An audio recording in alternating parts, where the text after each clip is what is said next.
Okay, well, it looks like we still have some people rolling in. Just giving a minute or two here. Welcome, everybody. Letting everyone log in. I think for a lot of people, it's their lunch hour right now. So hopefully you have a sandwich, soda, or something, or water, something healthy. But just want to kick off. So welcome to our third episode of Unbind with Bindable. I'm your host, Jocelyn Getson, Chief Growth Officer for Bindable. Today's topic is one that I hold near and dear to my heart, and a guest who I also hold near and dear to my heart. It's about business transformation and bridging the gap between big ideas and operating realities.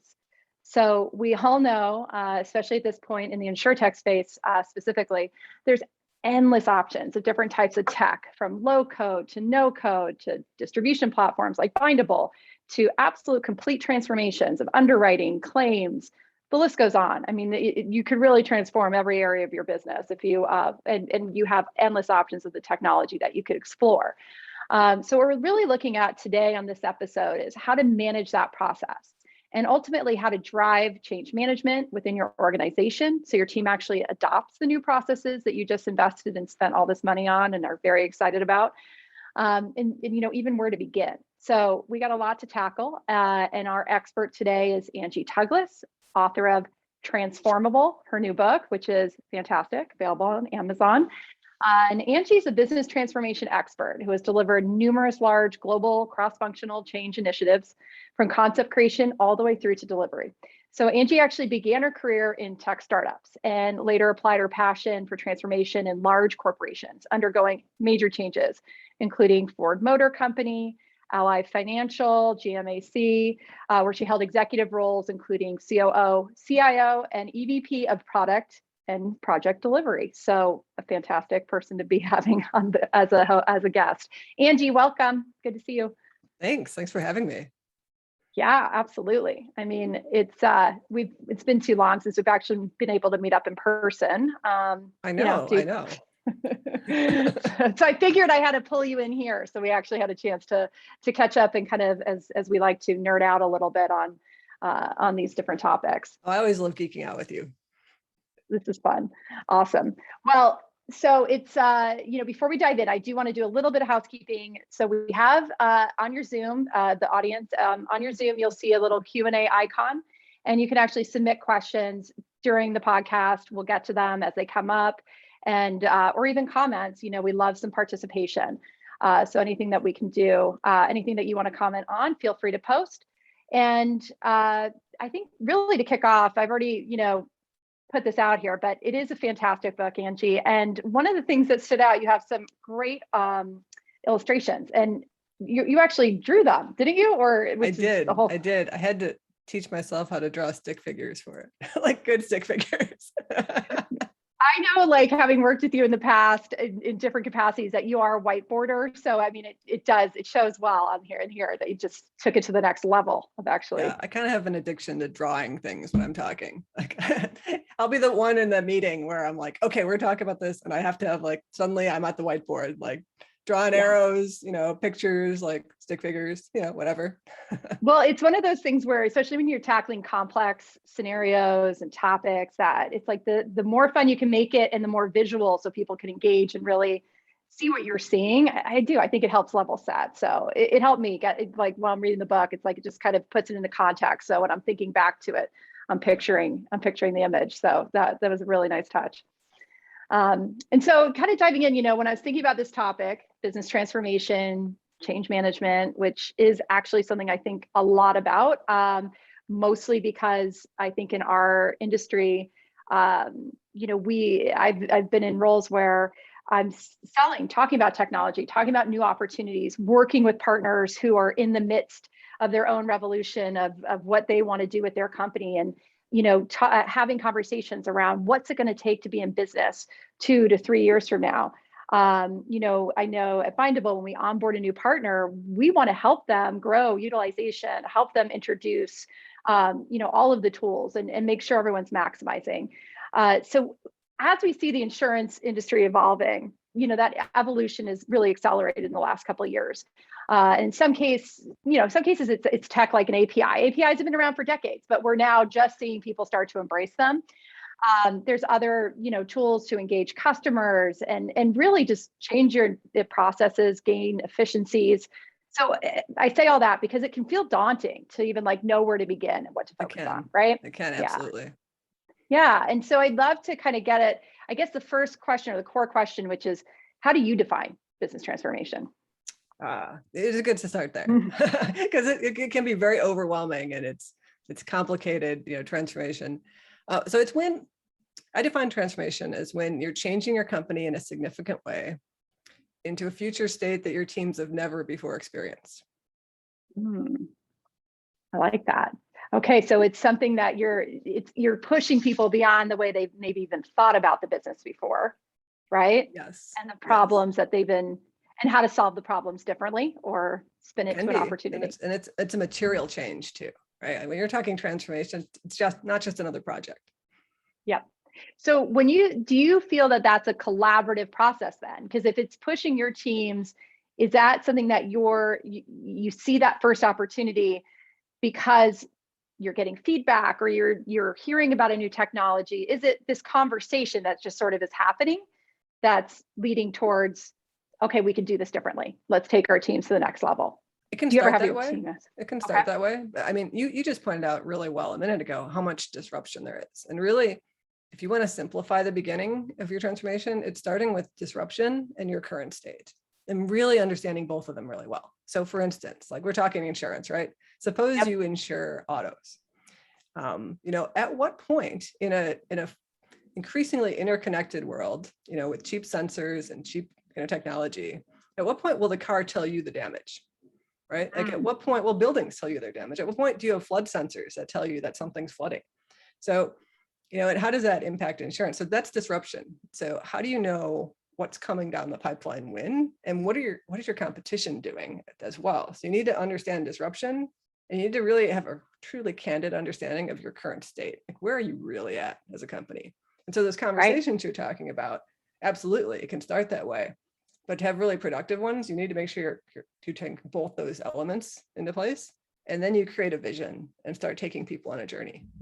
I love that. Okay, and it's funny. One of the things that you have in the that you say is business transformation is not optional, right? And I feel like we all need that on a sticky note somewhere or something because, to your point, I mean, people are the cheese is moved, things are happening. It's the world's going to evolve, and so you need to be a part of that. And I think 2020 has proven, no matter what industry you're in, that change is an existential necessity. And it really comes whether you're prepared or not, and oftentimes, a lot faster than we expect. So, of course, some people and businesses have been able to accept that change and build through the challenges of last year and beyond, but others have not fared as well. So I'd love to get your input on what are some of the reasons that certain companies are able to make deep lasting change and others are just not?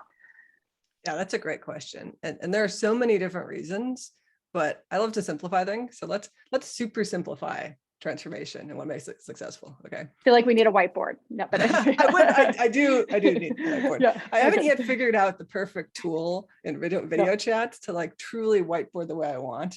Right. Right. But one day we'll get there, or maybe we'll just be back in the office and I can whiteboard even better. Yep. So anyway, super simplify this. Let's talk about what it takes to be successful at transformation. At the end of the day, it's two things. It's know-how and commitment. You need the know-how to be able to define a future state that's actually going to generate business value and to take people on the journey to achieve it. And you also need the commitment throughout to begin it, to execute it, to sustain it throughout the entire journey. And that's like, if you really want a super simple paradigm of transformation, that's it. Commitment and know-how.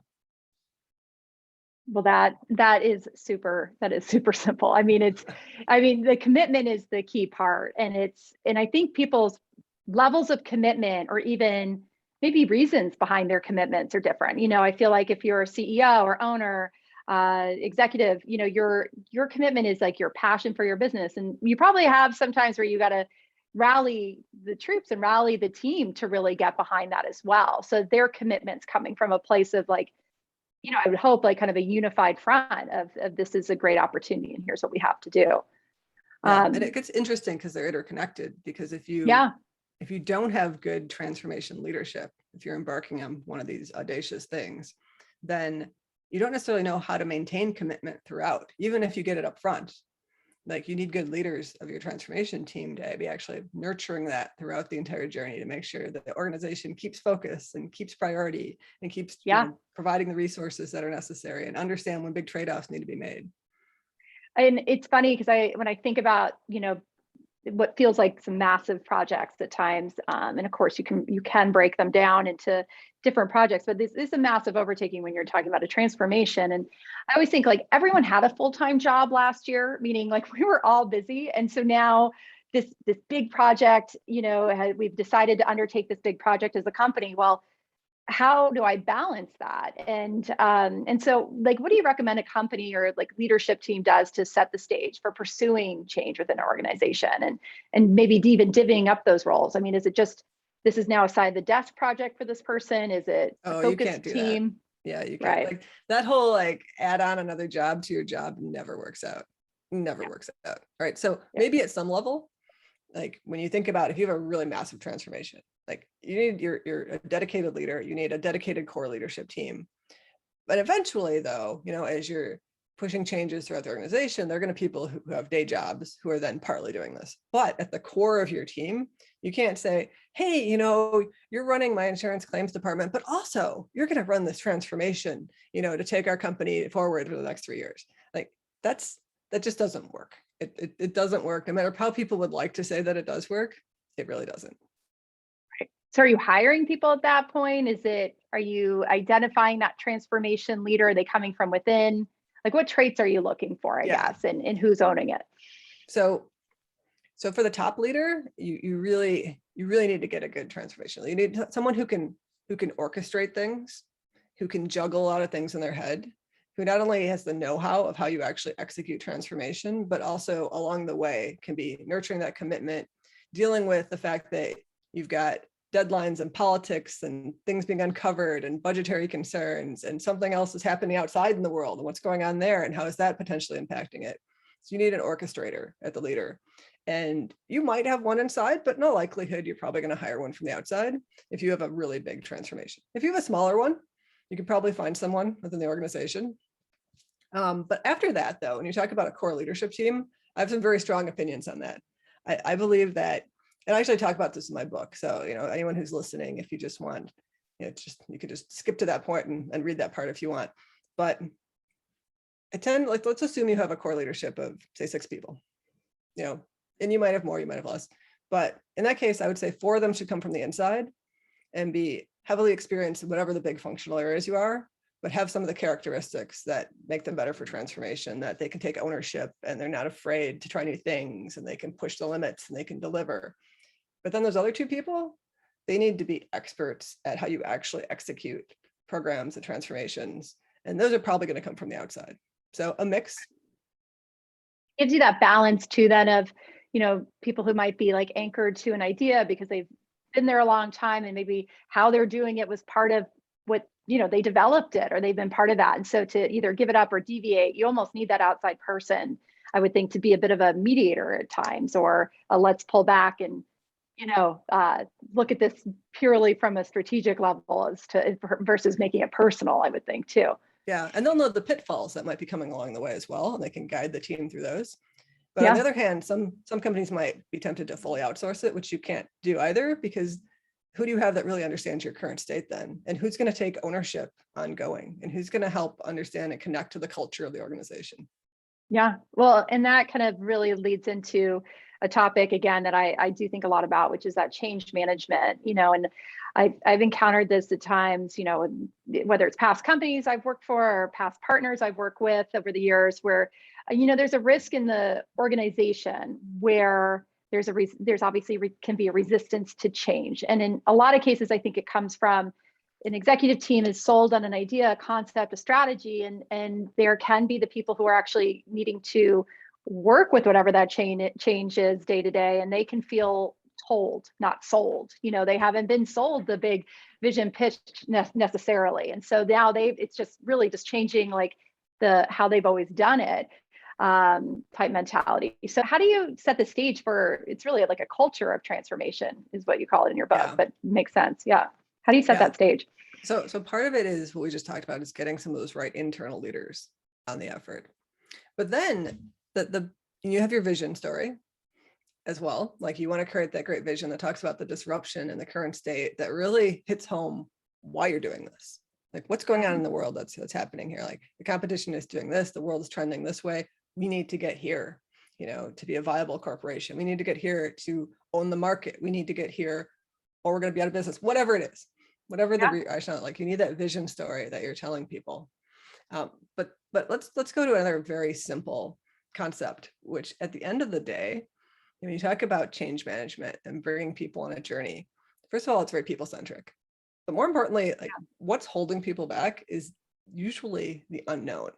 Like, most people are, once you get a good vision and people understand that you have to change, like, people talk about fear of change. And usually I actually hate it when people talk about fear of change for the most part, because usually it's an end story. People are like, oh, people fear change, end of discussion. Well, that's not very helpful, right? So yeah, really, it's I'm afraid of, like, there's people who are afraid of flying. That's not help. Like, we still got to get somewhere. Yeah, you got to get on a plane somehow. So how do we get you there? Yeah. Right. So, unless you have a serious problem where you can't leave your house, like, it's saying that you're afraid of change, that doesn't, as a leader, give you any useful direction. Like, okay, so they're afraid. So what? That's great. The sky's blue. Okay. So you have to understand that it's about the unknown that really is a lot of that fear. They can't imagine the new world. They can't imagine what they're doing in it. They can't imagine how they're going to get there. And so it's a lot more comfortable to stay exactly where they are, because they have, to some degree, mastered their current state and are comfortable with it. And they're comfortable with it because it's known. And so that is the core, is how do you demystify those unknowns and when you're taking people on a journey? And reassure them that this is enhancing their work environment and their day-to-day, and not taking away a job or taking away this. Maybe it's a responsibility. I've used this analogy, but it's like, I stamp this. This is what I do. I show up every day and I stamp this piece of paper. And it's like, we're going to come along and say, you don't need to stamp it anymore. And there can, I feel like, be that moment, but I stamp the paper, and I feel like it's getting people comfortable with, like, but you're still stamping it. It's just in a different way, or it's more efficient and you can do more. And maybe that's part of the fear, is people are like, if I actually have an efficiency in my day, how do I get to 5 o'clock? So it's like, almost, I see it almost as like you're creating an efficiency, but what are you adding maybe then to their responsibility to kind of benefit the company, but also give them that security that we're not removing something, we're enhancing and building upon what you already do. You can contribute more. Absolutely. That's a great example. Like, reframing what their role is and making it clear to them so they can imagine, to your point, you're making sure this document is actually complete, but you aren't physically stamping it anymore. And here's how you do that. And by the way, you now get these other responsibilities. Yeah. I like that. I think, reframing it is the right way, which plays well in every area of life. I feel like, when I talk to my children, I'm like, I'm going to reframe, that you need to clean your room with, like, how, you position it. Such a benefit to you. Okay. Well, no, I think this is great. And there's, I think there are a ton of companies out there that just, they dive right in. They dive right in the deep end. They're like, we've made a decision, or we know we need to do this. The competition's doing that. And it's like almost fear-driven urgency, and they dive right into a big project. And they're not always sure, I think, of what they've gotten themselves into, and certainly will lose sight of the vision, right? As you've said, it's like they need that vision, but I think you get into it, you lose sight of it. And what I loved in the book is that you really highlight some of the pitfalls of transformation. And you just mentioned, even having an outsider come in, hopefully they can guide you to avoid the pitfalls or point them out before you're in them. But I did want to talk to you a couple that stood out to me. And one of them was the first pitfall actually was benchmarking. So I found that interesting, because I feel like everybody loves to measure their work. Everyone loves to, like, pat themselves on the back and, benchmark. It's just, feels good. And so, but why do you consider benchmarking a pitfall? Okay. This is a really good one. This is one that drives me crazy when I hear it. So we've all seen this situation where someone says, okay, like, we need to change. Get me, they commission a benchmarking report. Where are we at? Okay, great. let's get there. And they just like hand the report over to their team and be like, okay, we need to go meet the benchmark. Well, okay, here's the problem with that. It sounds great at first, like it's known. I see why people do it, right? You can see that. You can be like, that's what is being done already. I can imagine that. We should get there. You know, that fear of change thing, right? Like I can imagine that change potentially. However, it's 2021, right? So say you commission that project tomorrow, like someone hands you it and says, here you go, here's the benchmark report, get here. So you start off on your journey. Maybe it's a 2-year journey if you're lucky. Maybe it's 4 years, right? So let's say it's 3. So now it's the end of 2024 and you've achieved, if you've been successful, which 70% of transformations fail. So let's assume you've been successful. I didn't know that. That's a good stat. Yeah. Yes. It's a Okay. McKinsey stat. So let's assume you're successful and you're in that 30% because you hired a good team and all that. You just set a port vision. And it's 2024, the end of 2024, and it's looking great. And you get the next benchmark report. And guess where your competition is? 3 years ahead of you, right? So like you've just gotten yourself like an illusion. It's a false sense of like, we're doing a good job. Like you can set yourself up for, yes. Okay. That makes sense. It feels safe though, because you can define it. You can say other people are doing it and therefore we should do that. And here's what it looks like. And so you can understand the psychology behind it, but it's really a bad time to spend all that time, money, and energy and morale and all of that you're doing with the corporation to take them on that journey to still be behind. No, it makes sense. And so then if I'm not benchmarking, and that resonates, you know, because you're already probably by the time you're reading it's already out of date. But what are some of the key metrics, you know, or performance indicators that leaders should be tracking? You know, like how should you be measuring your progress? So that depends. So that one I'm gonna have a fuzzy answer for. I'm gonna warn you, which it depends on what you're trying to achieve. Like you need to forecast out, imagine where the industry is going. Like for instance, here, I'll give you some really tangible ones. So, you know, phone infrastructure, telephones, right? So think about like rural India and rural Africa. They have cell phones now. They never had landlines, right? They leapfrogged. Exactly. They leapfrogged. Now, if they'd benchmarked and said, hey, we should get landlines, like they wouldn't have done that. Same thing with like fiber internet. You can get fiber internet in part of the Appalachian Mountains now. Like, but no cable. They're not, because they're not trying to rework an infrastructure. They're looking at it like greenfield, like green grass, blue sky, however. Yep. Exactly. So they're going from like really slow satellite internet to fiber. Like they're like, forget cable. We're jumping over. So that's what you want to do. Yeah. I like, I'll have companies sometimes who are like, you know, 3 years ago, we wanted this app. So we need to get an app. Like, it's just like, and I'm like, for what? For how? Like, how is the customer? What are you using it for? What are the touch points? And it's like, well, we just need it. Like, it's on a list somewhere. And I'm like, I feel like we're probably like, you should have had one, sure, you know, but you don't, and it's going to be okay. You know, there's new ways to do it. So, okay, I love that. All right, so then you're really like, instead of looking at what's been done and what other people are doing, you really have to build out your custom set of key metrics and probably keep checking in on those and aligning. So, I mean, so run your benchmark report, sure. Like that's good intel on the current state of the world, but forecast like beyond that and, you know, take some risks. So one of the speaking of risks, but speaking of something that keeps me up at night, and it didn't even happen to me, but one of the stories in your book is about how you were in a role where the company you were with was losing their main insurance product line. Like, that's it. You had just a certain finite amount of time that you could continue to sell your number one selling insurance product.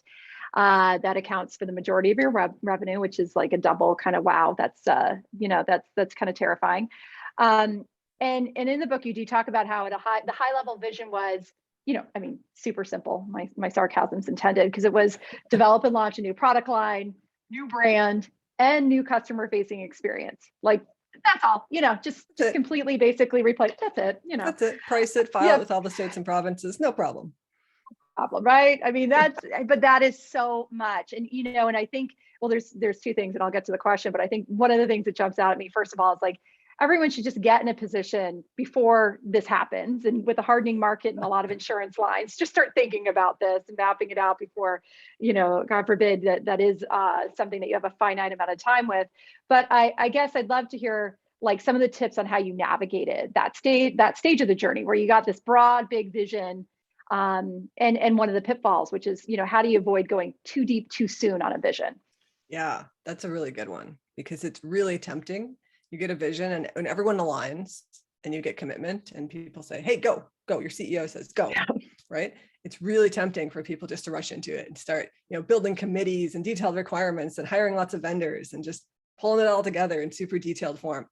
And that's a big problem.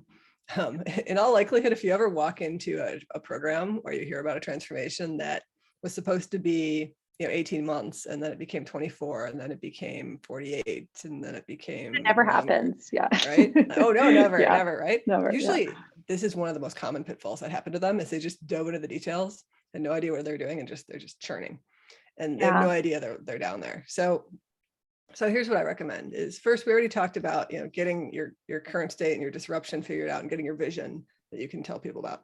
So let's assume you did that and everyone's like, yeah, go after that vision. Okay, don't start executing. First, do a recon mission, like do your reconnaissance, which here's the best way to think about that is your vision is really high level. Like it's really up there. It doesn't really tell you how you're going to do it. It doesn't tell you exactly what the future state looks like. It's really up there. But your detailed execution is really detailed. It's like, here's exactly what tool we will use to do this and how the job will change. You need something in between. You need a mid-level. And the bigger the transformation, the more important it is to do this recon like really well. And mid-level recon is basically, pull together a core team and figure out like what it's going to take really quickly. Like you could do this in a month, you can do it in 3 months, you could do it I would never do it more than 6 months. Like it should always take less than that. Like if you're doing like a $300 million program, like you're probably taking 6 months in all likelihood. Yeah. But the smaller you scale it down, you could potentially do it in a month. And this team is going to think through how you are going to do everything. Like, what is that future? Right. Like, what is the new product line? Yes. Like, what is that? Because that's just a big statement. Right. So you need a team to be like, okay, what does this look like? Yeah. What is the product? Like, how will it work? Who will need to do what with it? And you'll get it down to this mid-level where you'll understand all the major activities that will need to be done and the how of how you would actually get to that journey and the definition of the future state in more granularity than just the high-level vision. You'll have more like your mid-level bullets of the future state. Like you're going to need a claim system that does X, Y, and Z. Okay, good. Like not just somehow you'll handle claims magically, but it's going to need just to do touchless claims or something. Yeah, right, like you're like, what does it even mean? Like you need to move down from touchless claims exactly to like the claim system is going to do these 5 things, and whatever else with that, right? So, and the people you would actually having that core team do is think through how you would actually get to that, defining that future state and that granularity of mid-level. And then thinking through how you do it, not choosing a vendor, not that point, but getting to the point where you can understand roughly how much it will cost, roughly what it will take to do, roughly what kind of resources you're going to need to do it, so that you can imagine, that core team can imagine how you're going to get there in that future state in more clarity. And then from there, you have a lot of great things. You have a budget, you have people who know what you're going after, and then you start your execution team and you build up the bigger team. Right. I like that because you get kind of that halfway point where people are probably getting fatigued too and overwhelmed and, a little bit like, what are we even doing? And so that reconnaissance mission pulls you back, makes you take a step back and makes you really focus on what is next and what is this going to look like? So and if you do it well, great. You can estimate your budget with a lot better confidence, right? So you imagine those we've all heard those visions, right? And just budgets just running crazy. Right. Well, if you've done recon, you have a much higher confidence that you're going to be within a threshold on your budget, which is a critical step, and it probably one of the ones that a lot of people care in some cases the most about. Hopefully, they're not trading the value of the project, but yes, which is a whole. I mean, there's so much to dive into here, and I feel like we could do a couple episodes on this, and I really do again recommend that everyone listening gets the book Transformable. I am going to pivot kind of as we're wrapping up. And, one of the things I'd love to hear is just what was it like writing a book? I mean, I've heard you at conferences, you and I have a lot of conversations. You have such great stories and examples from your real life, but what was it actually like putting pen to paper? It was a lot of work. It was, I really enjoyed getting it out. The thing about writing a book is it forces you to really figure out what you actually believe and know, and then figure out how to communicate that so anybody can understand it. But it is a lot of work. It's one of those things where if you knew how much work going in, you would pause and wonder if you're really going to do it. very similar to a transformation, a business transformation, probably, right? In some cases, yes. When you get to the other side, you're like, I don't know how we did it, but we did it. And well, congrats, because it really turned out fantastic. And there's just so many great takeaways. And I think, as we've discussed, like, yes, there are massive business transformations where we're talking hundreds of millions of dollars of business, or there are just, smaller projects that you can still apply the same, rationale, the same approach And that's to key. just see success. The fundamentals. This is something that there's a subtext to my book, which is transformation could be treated as a discipline, but it's not. Everyone treats it all as different. And it doesn't matter what industry you're in or what size of company you have. If you have a transformation, some big complicated thing that you haven't done before, you can apply the same principles. I love that. Well, it's awesome. And I appreciate you joining me today. And as always, like, I just love your time, your insights, and looking forward to actually being able to see you in person again sometime soon. I know, that'll be good. So everybody, make sure you pick up a copy of the book. Please feel free to email questions, post podcast. So email them over to myself or Angie. You can find us both on LinkedIn. And, audience, thank you very much for joining us today. And I want you to be on the lookout for the recording of this podcast. We'll be sharing that via email and on LinkedIn. And also, you'll be seeing an invitation to join our next episode of UNBIND. We're going to be speaking to Stacy Brown, who's head of global technology innovation at AXA XL, a division of AXA. And I thank you all. Have a fantastic day. And thank you so much, Angie.